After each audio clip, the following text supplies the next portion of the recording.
Bueno, para mí fue un sociópata. Ese man era como un semidios.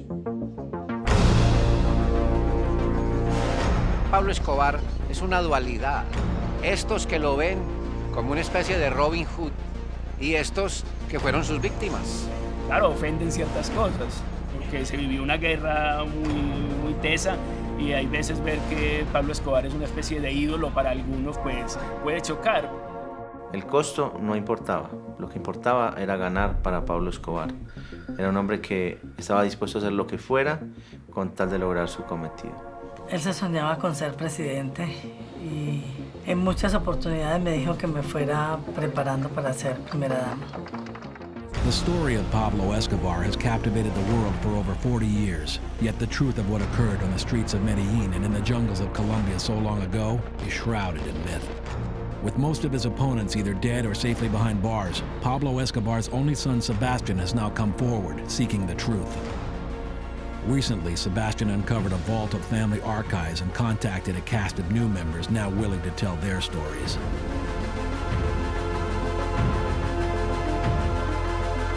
Prepare yourself for exclusive access into the past of Colombia's underworld. This is Escobar Exposed.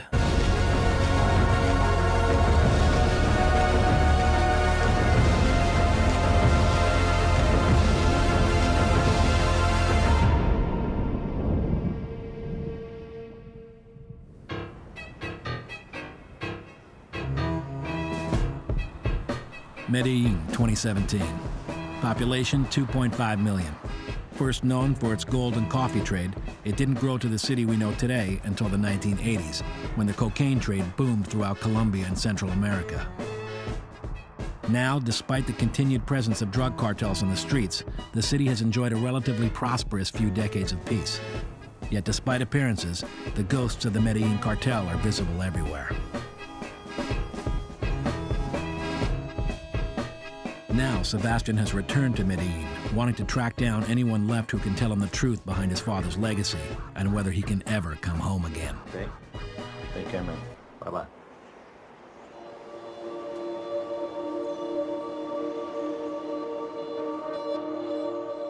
Victoria Eugenia Henao Vallejo, known to her family and friends as Tata, became Pablo Escobar's wife at the age of 15. This is the first time she's appeared on camera to discuss her life with him. ¿Qué trajiste, mamá? Mira, hijo, traje acá unos recuerdos que encontré que hacía 25 años. Este es en el cumpleaños de tu Juana, hermanita. ¿no? Sí. ¿Qué cumpleaños era este? ¿El número qué? ¿Número 4 o 5? 5.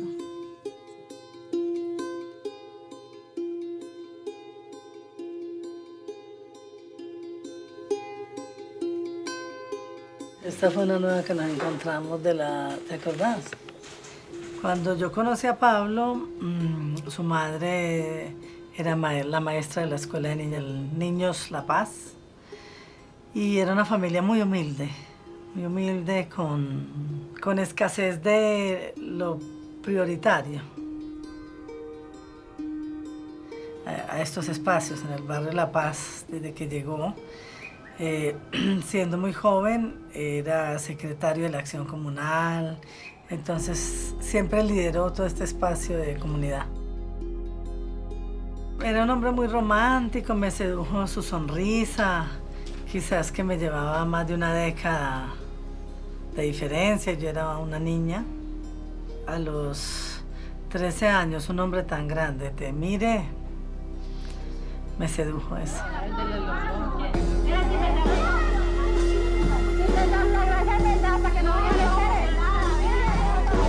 Ahí está perfecto, vean. Enfoque sin moverle nada ahí, hermano. Enfoque sin moverle.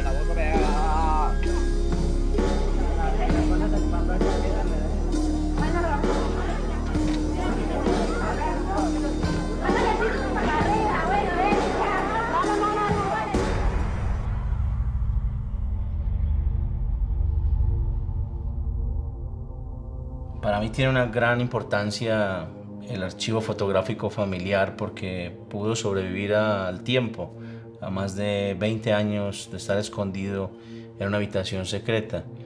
Durante muchos momentos, la policía o los enemigos de mi padre, cada que tenían acceso a las fotografías de los familiares o amigos, después todas esas personas aparecían asesinadas. Nosotros habíamos pedido la destrucción total del archivo y esto nunca sucedió, nadie nos hizo caso. Así que este archivo es testimonio de la supervivencia de muchas de estas personas que aparecemos en esas fotos. También muestra una triste realidad y es que cada que abres un álbum de estos, la mayoría ya están muertos, de hecho. Pablo Escobar's rise to head of the Medellin cartel in the 1980s was fast. In the early days, many small kingpins fought for control of the city's drug trade, yet it was Pablo's ability to work political figures and innovate his trade routes through clever techniques that made him the king of Colombia's underworld in a matter of years.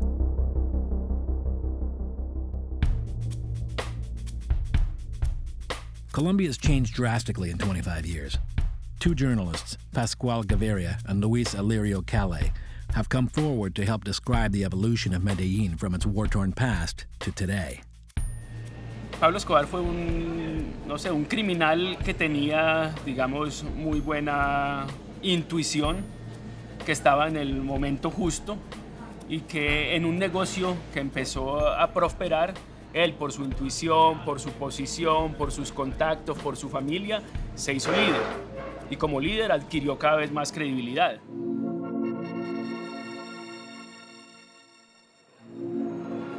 Antes del narcotráfico, Medellín era una ciudad relativamente tranquila. Las noticias, digamos, de crónica roja, como decíamos nosotros en esa época, eran de delincuentes, de atracos en las calles. O sea que a mediados de los años 80, de pronto nosotros nos descubrimos que estamos llenos de coca en este país y que hay un tráfico permanente y muy rentable de cocaína. Una de las primeras rutas que yo recuerdo que mi padre mostró su ingenio fue cuando logró impregnar los jeans con cocaína para enviarlos a Estados Unidos como material de exportación. Durante mucho tiempo ingresó cocaína y los jeans llegaban a Estados Unidos y los lavaban en las bañeras y les extraían la cocaína. La DEA, por supuesto, se dio cuenta de esto con mucho tiempo después y mi padre dijo que iba a continuar con la ruta, entonces le decían que estaba loco. Lo que pasó fue que terminaron impregnando las cajas de los jeans con cocaína y la DEA no prestaba atención a las cajas y las tiraba a la basura y eran las que justamente llevaban la cocaína. Y efectivamente lo que él predecía, tenía esa capacidad de mirar adelante, de saber cómo moviendo determinadas fichas la gente se comportaría de una manera. Desde principios de los 80 el narcotráfico comenzó a ser una ola que sonaba, un eco que sonaba permanentemente y ya a finales de los 80 no era un eco sino que era una realidad, un grito se oía permanentemente y ya era el asunto de violencia, había una guerra urbana en la ciudad. Fue todo lo violento que se vio.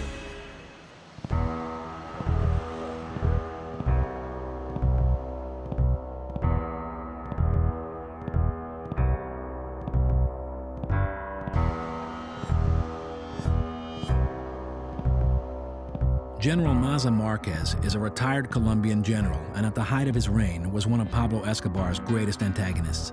Today, he sits in a minimum security prison, convicted of aiding in the murder of politician Luis Carlos Galán in 1989. Pablo Escobar es un criminal nato.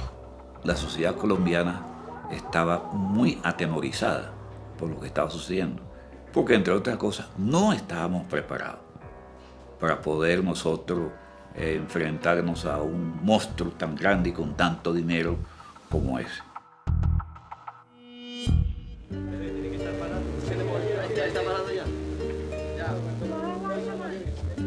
These rare images show Pablo and his family at the foot of his rise to power. when he could safely ride a motorcycle in the streets of Colombia with his infant son.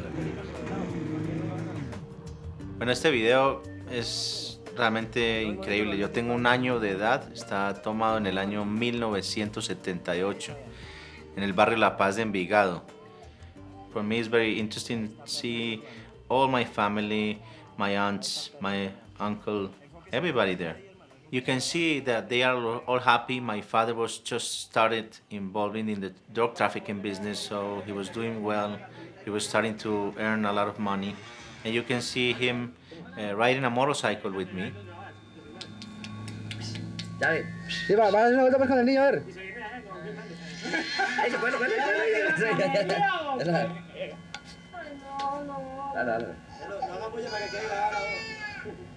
There was a story from this neighborhood. My father told all of his friends when he was 23 years old that if by the age of 30 he doesn't have in his pocket $1 million, he will kill himself. And you can see him now with 29 years old, happy because he already achieved that goal. Mi padre ya había salido de prisión después de que fue detenido con 19 libras de cocaína con sus amigos en la cárcel de Pasto, al sur de Colombia. He didn't know at the time that he was going to be the biggest drug lord in the 20th century. Just a few years later, the Escobar family would have to retreat behind compound walls and into the Colombian jungles for their own safety.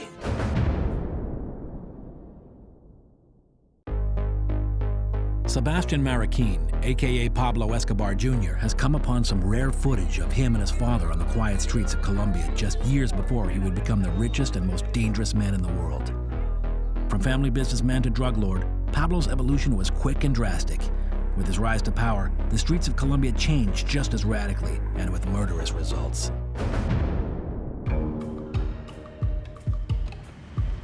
Paro acá adelante, en esta. Sebastian Marroquin has returned to revisit his roots as a child, entrenched within the Medellin drug cartel.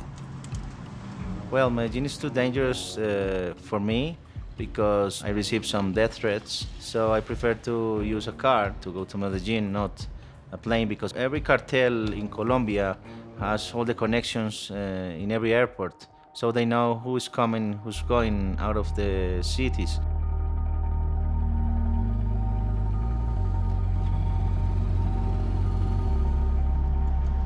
This is the Magdalena Rivers bridge.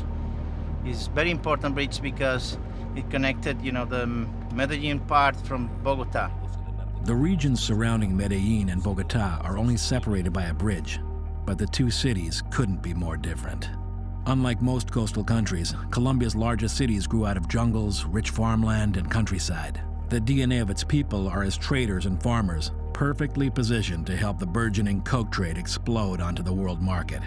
Medellin's location in the country protected it from being attacked by outside forces while it rose to power in those important early years of development. My father used to bring some people with guitars and instruments, so it was a very close relationship with my dad and the river. So they used to come here and stay all night, just dedicating songs to the river and having a party. Because this river is very near the Hacienda Nápoles and where my father had all his power. He used to throw all the bodies here. If this water could speak, it would tell you a lot of stories about dead bodies.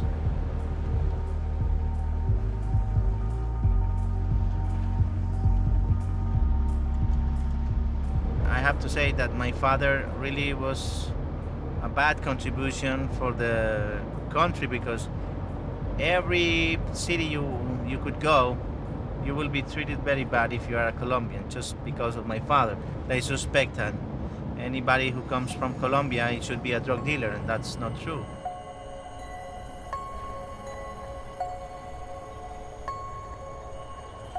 From Bogota to Medellin, Sebastian traveled on to Moravia, a neighborhood on the outskirts of the city that Pablo Escobar converted from a town dump into a healthy village that thrives today.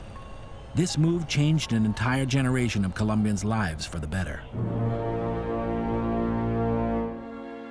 My father built this neighborhood because the dump of Medellin burned down, so he felt the need to give 5,000 families a home. With the rise of the village came numerous admirers, including this young Sicario. Yo tenía 6 añitos y ya escuchaba de Pablo, porque él venía mucho aquí al municipio de Medellín. Llegó Pablo, está en la finca, está en la finca. La gente decía, está en la finca, vamos para la finca, era Pablo, vamos para el estadio, era Pablo. Y era esa emoción, la misma emoción que yo le he visto a los políticos, se lo juro. Ese man era como un semidios, de verdad que era como si fuera un santo. Y entonces, pero ¿por qué idolatran tanto? O sea, yo era un niño que desde niño miraba como detrás de los otros niños. Entonces ver toda esa idolatría, ver esa adrenalina que se generaba, me metía en ella. Pero yo no quería estar en el tumulto, yo quería ir a tocar ahí al santo, venga para acá.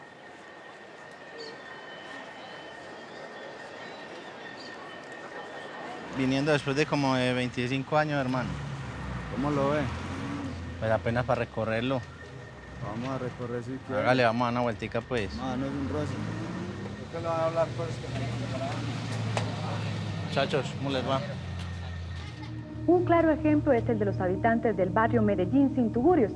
Nosotros vivíamos en el basurero municipal. Allá nos entrevistamos con don Pablo porque don Pablo Escobar hizo una cancha en Moravia. Señora, ¿cómo le va? Sí. ¿Usted es hijo de Pablo? Sí. Eso es lo que dicen, sí, señor. Sí, como que se me pareció sí, que como que lo había visto otros días, como parecido. Es que me habían dicho que usted es de las primeras que llegó aquí al barrio. Ah, sí. Cuidado. Entren. Gracias, permiso. Así que entonces, ¿en qué año fue que comenzó todo aquí lo de los lotes y todo eso?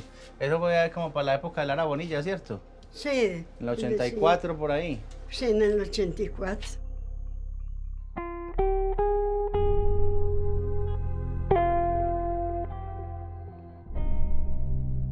Pablo a mí me dijo, pues que cómo me llamaba. Entonces el día que me llamaba Irene Gaviria. Al último me dijo, no hay duda que sos de mi familia. Dijo, no hay duda que sos de mi familia, te voy a dar una casita y te la voy a dar en un buen punto y te voy a colaborar, te voy a ayudar. Y esa fue la casita que le dio. Y esta fue la casita. ¿Y él volvió después, años después, volvió para acá, volvió de pronto a verla o ya no la volvió a ver? No, yo me veía con él cuando iba por allá, porque él después de que ya empezó hubo tanta persecución contra él, pues que iba a venir. No, claro. De verdad, no. Lo que Pablo hizo no lo hizo nadie, como lo digo yo, no hubo gobierno ni nada. Ese es Pablo Escobar, ese hombre que nos muestra esos extremos en la caridad, esos extremos en el amor y esos extremos en la violencia, en la destrucción. Señora, hasta luego pues, que esté muy bien, muchas gracias, que Dios la bendiga. Gracias pues.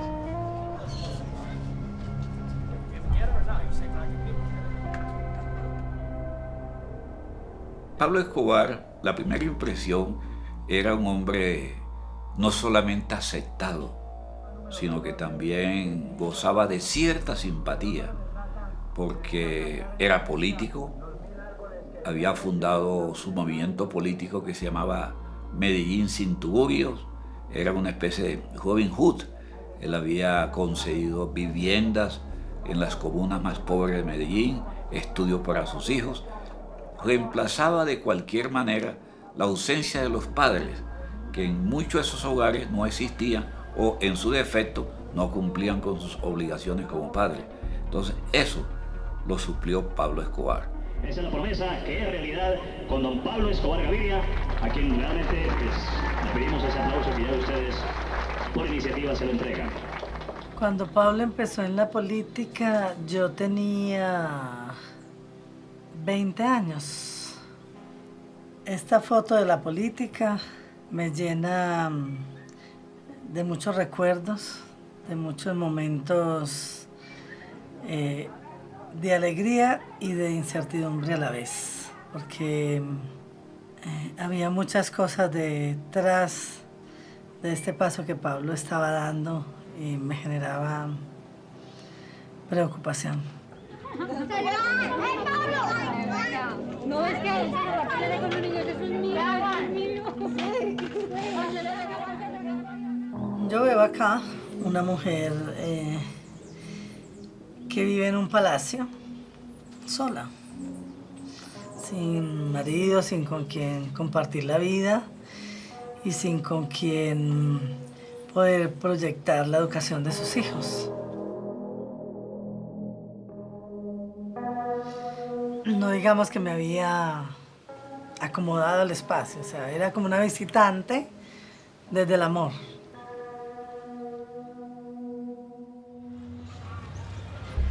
Esta es como una nueva. Somos de las mejores, sí. Qué bueno, hermano, y hay que mantenerlo así, tranquilo, hermano, que Menos hurtos, menos... aprovechar que los turistas puedan seguir viniendo para que eso es fuente de trabajo para todos. Aprendan a vivir en comunidad, cuidarse entre todos, a aprovechar el turismo y vivir tranquilos, hermanos, que eso vale oro, viejo. No hay plata con qué comprar la tranquilidad, hermano. Mi papá la tuvo toda y no le alcanzó para comprar un minuto de tranquilidad, hermano.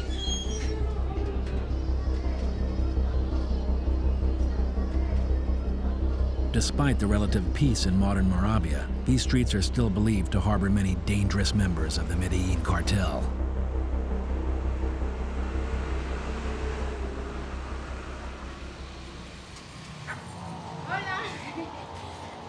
¿Qué más? ¿Cómo le ha ido? Muy bien, gracias a Dios. Me encanta conocerlos. ¿Cómo está? Mucho gusto. Bien, gracias. ¿Y eso es todo lo que anda vendiendo, pues? Todos los diseños los sacamos nosotros. La imagen que realmente más se vende, te lo juro, es esta. Claro, ofenden ciertas cosas, porque se vivió una guerra muy tesa y hay veces ver que Pablo Escobar es una especie de ídolo para algunos, pues puede chocar. Along with the development of Moravia, Pablo Escobar built a modern soccer stadium and sponsored a successful team, much to the excitement of many in Colombia.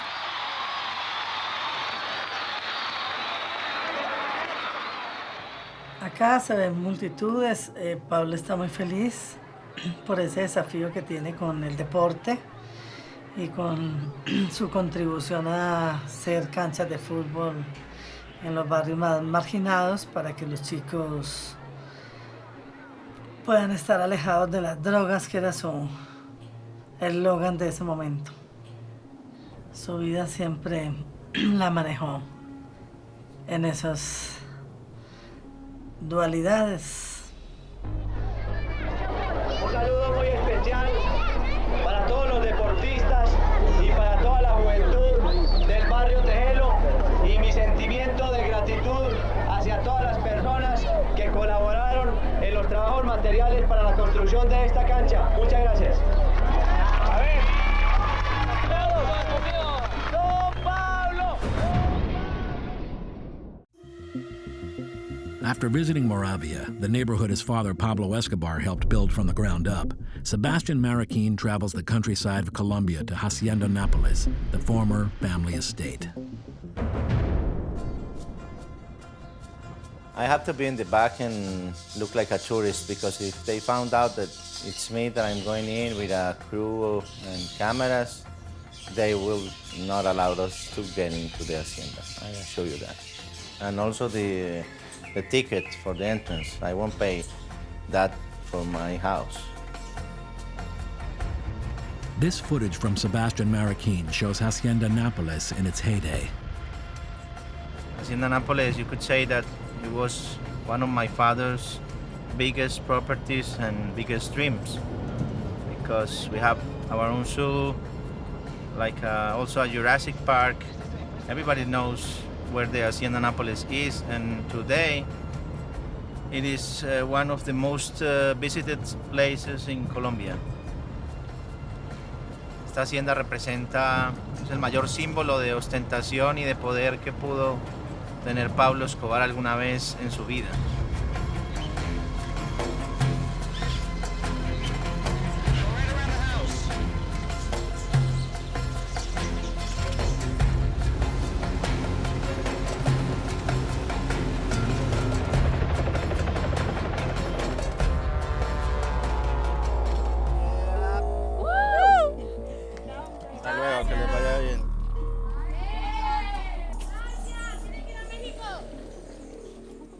They recognize me since they saw us for the first time.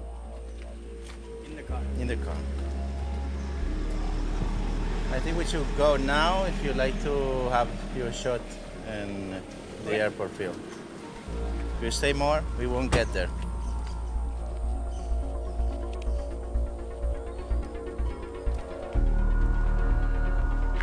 Let me show you some of my toys.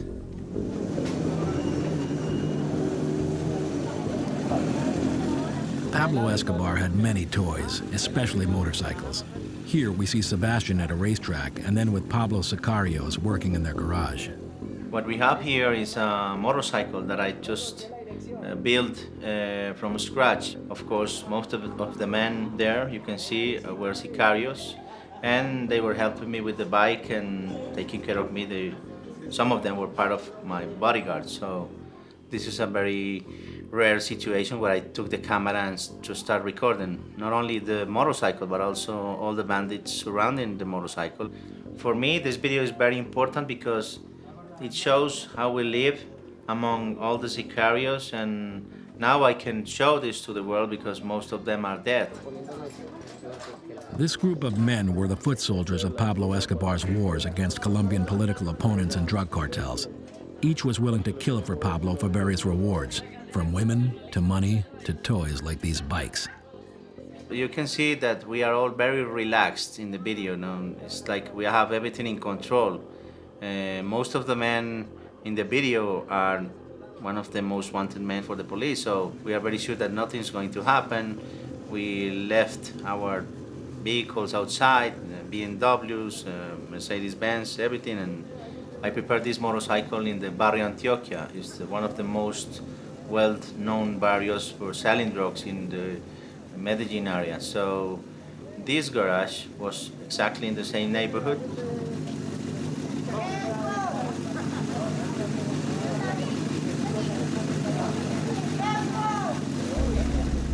This rare footage shows us Giovanni Lopera, who Pablo Escobar planned to advance to the head of his Sicarios.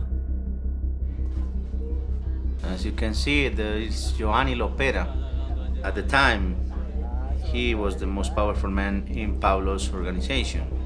He don't want me to record him at all. He's mad. You can see he's mad, but you can see that I don't care because, in a way, I'm the son of the patron, so I know that he couldn't do anything to me.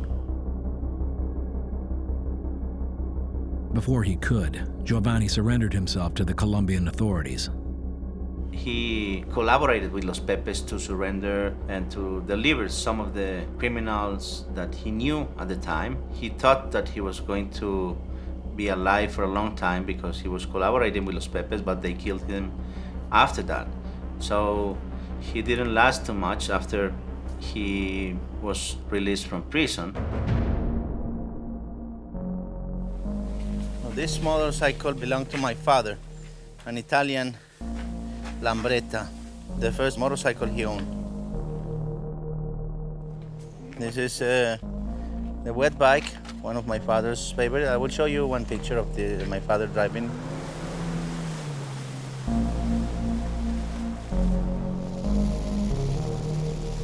And also the overcraft. But we have a lot of mechanical problems with this one. Everything that you can see here was burned by Los Pepes.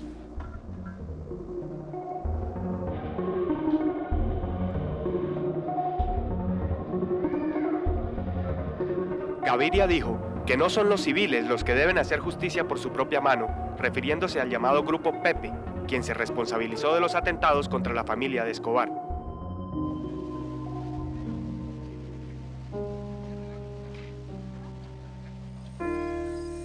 Just for a couple of years, but we lived a very warm life as a family because there was no violence, nobody was after us. My father was young, very rich, very powerful, but nobody was paying a lot of attention to us. So it seems like for a moment we have just all Hacienda Nápoles and all the money for us. But of course, that didn't last too much. Only 5 minutes if you compare that to a whole life.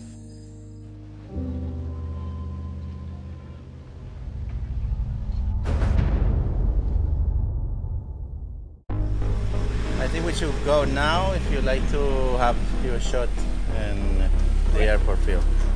If you stay more, we won't get there. Sebastian Marroquin's access to the world his father Pablo Escobar built has its limits. He's heading behind the gates of Hacienda Nápoles, the massive family estate seized by the Colombian government in 1993. Now visiting Hacienda Nápoles for the first time in many years, Sebastian Marroquin comes to the famous runway where Pablo Escobar's drugs and money would arrive.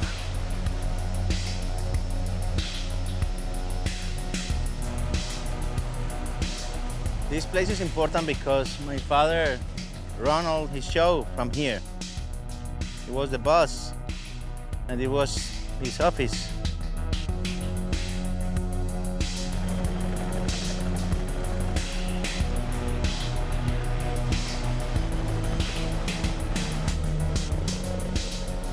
Someday made a question to my dad, how much money do you have? And he answered to me, I just stopped counting money.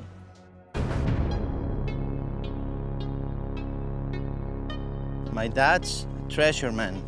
He told me that back in those days they were winning like from $50 to $70 million every weekend. So if you make the maths, that's a lot of money.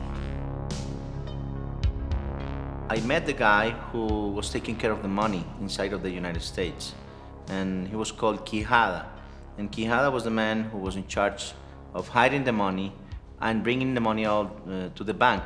So the guy spent the whole week from 8 a.m. to 5 p.m.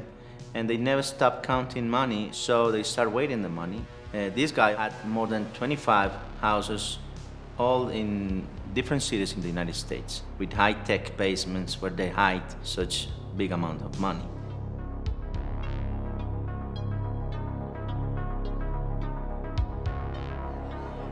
Yo creo que Escobar nunca se vio sin dinero.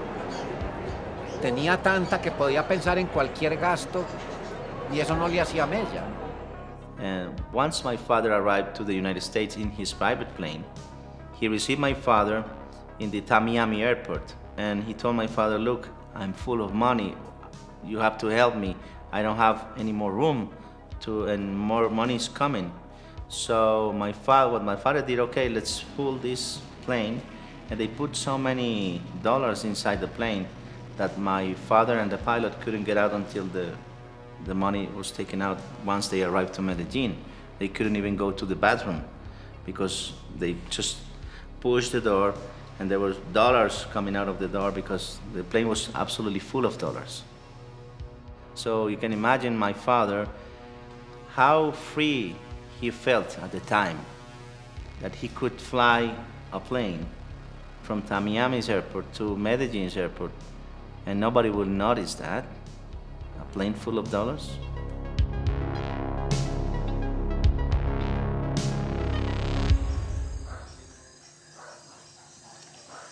I think that my father's worst enemy was his own ambition. I think that was his biggest enemy because it was limitless. He didn't know any limit for his own ambition. He thought he could just take all for him. Era suplente como representante a la Cámara. Si el señor ministro sabía que Pablo Escobar era el fundador del MAS, ¿por qué no se lo había dicho al país antes?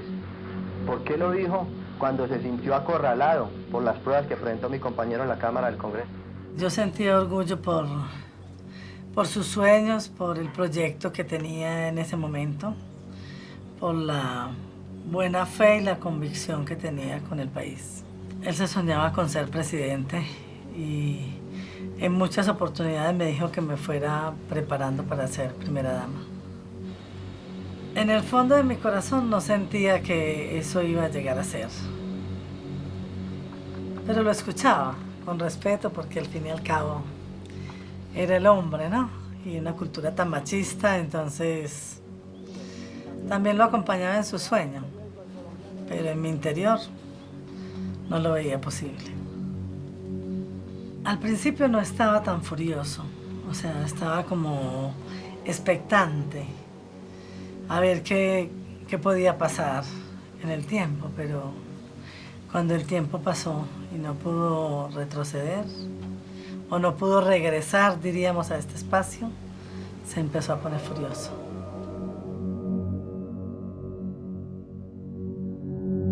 After years of what appeared to be unending financial success, Pablo Escobar and his family began to see a shift in public sentiment from competitors, the government, and the public.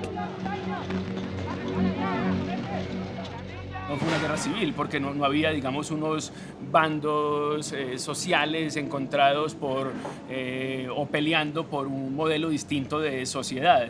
Había un gran poder criminal enfrentado al Estado, pero ese gran poder criminal dijo: no vamos a librar una guerra policías contra nuestro pequeño ejército, vamos a librar una guerra que aterrorice a toda la sociedad, y ese es nuestro poder. Era también un asunto de miedo, de imponer su poder y de un terrorismo, si se quiere. Cuando explotó, me imagino, ¿no? Porque pues yo nunca pensé que era una bomba. A mí se me vino a la cabeza que era un terremoto que estaba, por lo que todo caía encima, y pues como no se siente la explosión en ese momento, me di cuenta que faltaba ella y fue cuando la encontré muerta. Nosotros sentíamos miedo de que a uno le pasara algo en la calle como consecuencia de la guerra contra las drogas, no porque lo fueran a matar a uno porque sí. Bueno, tampoco hasta allá, ¿no? Once I was speaking to my father about the war, and I was telling him to stop, the terrorism, all the violence. He put a bomb near a bullfight. So there was a lot of people, even our family members could be there. And I was telling him, look, you could even kill your own mother. And he answered to me, look, son, a war is a war, and somebody will have to die. So if it is my mother, it should be her. I think it was a very, very cold way to say, okay, we are at war, but it doesn't matter who has to die.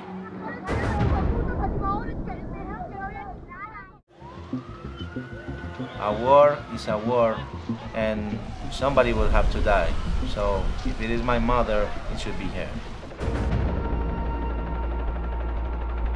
When he wasn't at his compound in the country or high in secure towers in the center of Medellin, Pablo Escobar was always at risk of being killed. In the outskirts of the city, he had people loyal to him who were willing to protect him wherever he went. Sebastian is now traveling through the neighborhood full of Pablo's previous hideouts. The paramilitary, they should know now that we are here, and we've been only here just for the last 5 minutes. The paramilitary groups, they all have informants in every part of the town. So they probably just saw a 4x4 truck with 4 men inside, cameras. I'm very sure that they are already making calls and telling everybody that somebody strange just came to town. It is impossible to hide here. So my father used to have here in this small village another informant. If he was hiding here, the police has only this road to come. So if anybody just passes by, my father would know. Most of the informants were just kids like this one, so the police can't do any harm to them. They know everybody. They will know if there's someone that is not from the area. If they have a relationship with a narco, they are about to call him and let him know. The authorities knew about the Hacienda Nápoles, so every time they were looking for him, they went there. So my father used to hide here more than inside the Hacienda Nápoles. Now it feels peaceful. At the time, you could smell the fear. Well, the reason why I brought you here is because I wanted you to see the real place where my father used to hide and live, because nearby we could find a lot of stories everywhere, in every corner, in every tree, in every mountain.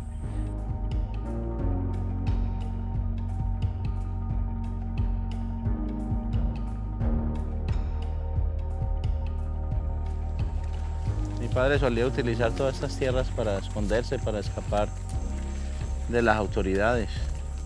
Muy difícil encontrar a alguien acá en el medio de estos potreros, de estas selvas también. Y este era el tipo de caminos que solíamos recorrer.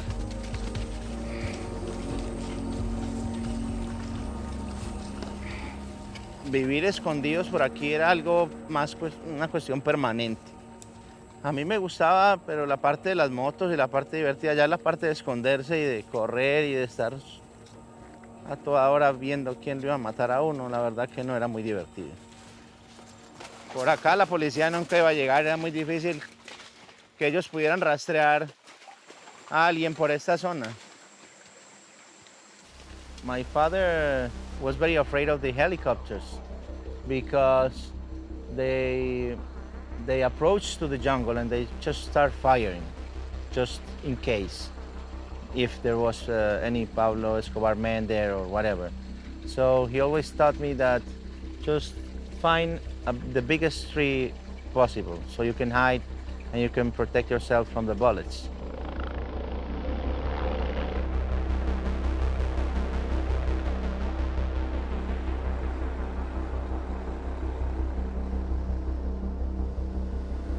Bueno, este es el lugar donde mi padre ejerció todo su poder en Colombia.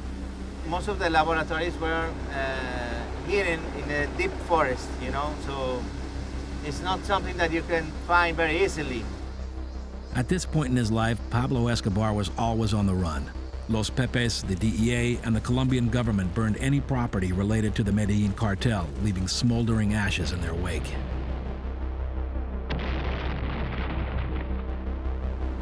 We are going to a property that it was our property, but that's the place where my uncle Mario died. Bueno, aquí estamos viendo en esta foto a Mario Henao, mi tío materno, además un gran amigo de mi padre, diría que el mejor amigo de mi papá, y también la persona a quien mi padre le tenía más miedo y respeto.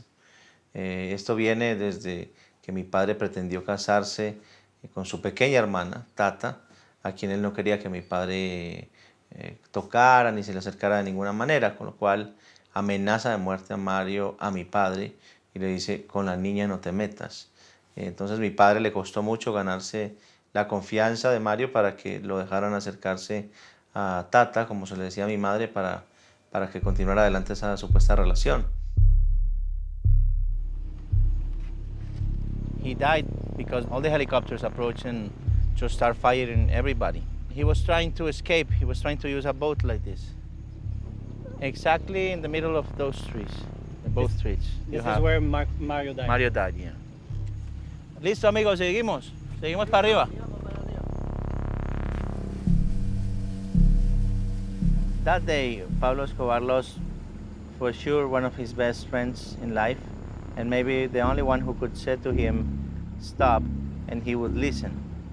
No sé qué habría sido de la historia de mi país si Mario, mi tío, no hubiese muerto para lograr que mi padre parara.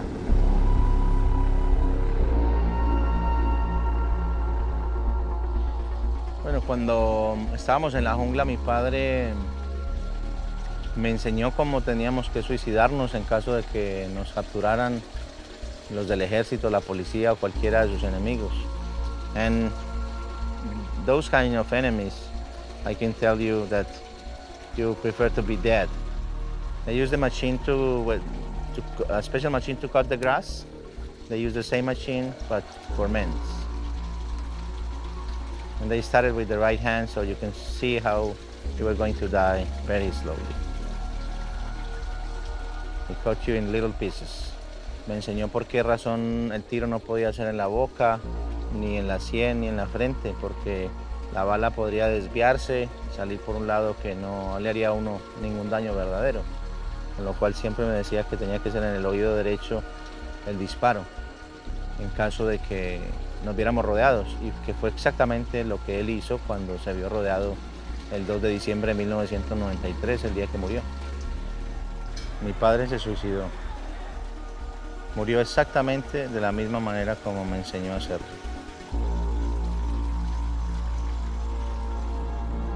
Sebastian Mariquin's belief that his father killed himself is a hotly debated myth, but the aftermath of Pablo's death is full of events Sebastian intends to explore. Next.